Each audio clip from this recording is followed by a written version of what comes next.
Hi everyone, welcome back to another video from Crazy Gamer. Today in this episode we will be learning how to change voice language in Honkai Star Rail.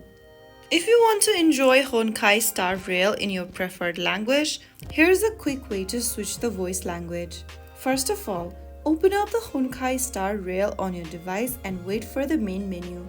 Once you get to the home page, tap on the phone icon at the top left corner to open up this menu. From the menu that appears, tap on the gear button on the right corner and then from the left hand side menu, click on this language setting option. Under language setting, tap on the drop down right next to voice. Now, select your desired voice language from the menu.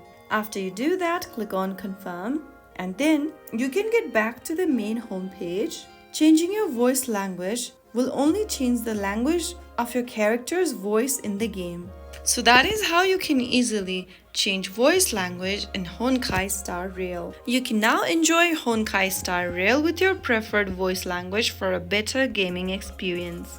If you found the video helpful, don't forget to like, share and subscribe to the channel. I will be back again in the next episode. Thanks for watching.